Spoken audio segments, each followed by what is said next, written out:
brány Orbisu sa nám otvorili a vy neviete, kde hľadať rudy na vaše vybavenie. Kto ma nepozná, ja som Ondreos a v tomto videjku vám ukážem, kde hľadáte železo, koper a iné vzácne rudy. Takto vám tu ukážem, zatiaľ jak to vyzerá u mňa. Nie, takto. Čiže toto sú rudy, ktoré sa tu dajú nájsť. Máme tu koper, železo, thorium, zlato, kobalt, silveringot, adamantium a ešte existuje aj mithril. Lenže ten mithril som ešte osobne nenašiel. Treba si uvedomiť jednu vec. Orbis je rozdelený do 4 zón. Prvá zóna je Emerald Grove, alebo inak povedaný smaragdový háj. Je to ten zelený lesík, v ktorom vlastne začínate. Čiže spavnete sa v Emerald Grove. V tejto zóne už keď sa budete prechádzať, tak dokážete na povrchu nájsť koper. Koper sa dá nájsť, jak som hovoril, na povrchu, viete to nájsť v roklínach, v priepastiach a samozrejme aj v jaskyniach. Čiže ak dojdete do jaskyni, tak hneď máte už koper. A jak sa budete posúvať ďalej po tej jaskyni a pôjdete hlbšie a hlbšie a hlbšie, samozrejme budete zberať si ten koper, ktorý vám treba na začiatok, tak sa budete dostávať hlbšie a tam už budete nachádzať železo. Čiže hlboko v jaskyniach už sa nachádza železo. Potom tu máme zónu 2. Howling Sand, alebo inak povedané kviliace piesky. Neviem, prečo tomu to taký názov dali, ale proste takto majú aj. To je vlastne púšť. Čiže keď ste v púšti, tak ste v druhej zóne. Ešte pozor, varovanie, jak sa presúvate medzi zónami, tak v každej zóne sa stupňujú bubáci, hej, čiže sú tam silnejší bubáci. Takže vám neodporúčam ísť hneď do druhej zóny, držte sa v prvej zóne a spravte si nejaké vybavenie. V tej druhej zóne, keď sa budete pohybovať, tak začínate nachádzať železo. Na povrchu, zase v roklínach, v kaňonoch, keď budete vchádzať do jaskyň, tak samozrejme začínate nachádzať plno železa, plno kopru. No a jak pôjdete hlbšie do tých jaskyň, hlavne sa toho nebojte, sú tam bubáci, ale už keď máte vybavenie, tak sa nemusíte toho bať. Pôjdete hlbšie do tých jaskyň, no a tam už sa začne vyskytovať thorium a ešte aj silver. Ale to zase je len sem tam sa ukáže nejaký silver. Není to, že proste veľa je tam silveru. Proste je tam thorium naviac a samozrejme veľa železa tam je. Čiže vlastne už keď budete si robiť železné vybavenie, tak zóna 2 a tam je plno železa a potom už aj thorium. Ďalšia zóna je tretia zóna, alebo inak povedané Borea. Tuto šeptajúce mrazivé hranice, čiže je to vlastne ľadový biom. Čiže tam, kde je sneh, kde je ľad, tak to ste v tretej zóne. Tu keď sa budete pohybovať, samozrejme bacha na bubákov, samozrejme, ako inak.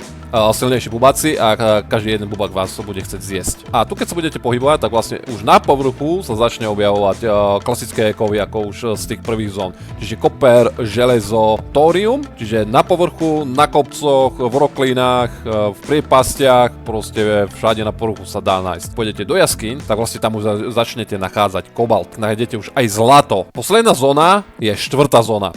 Volá sa to Devastated Lands, pustošené krajiny. To je vlastne tá vulkanická zóna, kde máte oheň, máte tam spálené stromy, je tam plno lávy. Proste keď si pozriete mapku, tak je vlastne taká čierna zem to je. No, samozrejme, najťažší bubáci, hej. Takže musíte mať veľmi dobré vybavenie, hej.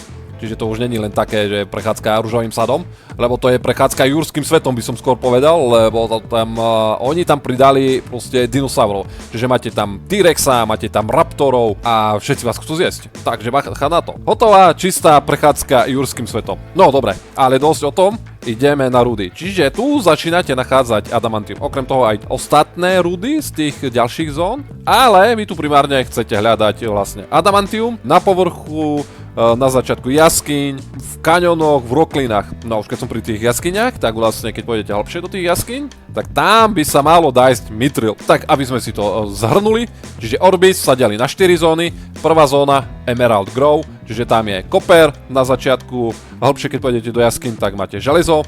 Druhá zóna je Howling Sands, to sú kviliace piesky, čiže púštny biom.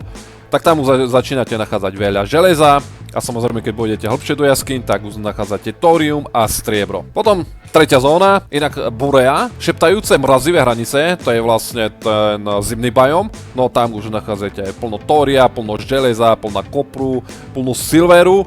A samozrejme už tam začínate nachádzať aj kobalt, vlastne aj to zlato.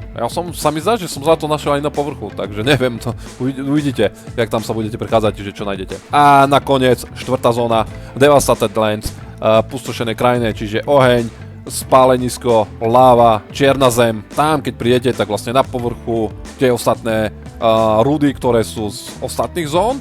A samozrejme, adamantium na povrchu, ale začínate aj do jaskyň chodiť, čiže ak pôjdete po jaskyniach, tak adamantium a samozrejme mitril. Takže ja vám prajem úspešné výpravy, aby ste si vyrobili to najlepšie vybavenie, ktoré existuje v tejto hre. Dole do komentáru môžete mi napísať, ktoré rudy už ste našli, či už ste našli aj ten mitril. Ja sa s vami lúčim, nezabudnite nechať odber, like, komentár, vás to nič stojí a mňa to veľmi poteší. Majte sa krásne a čauky, čauky.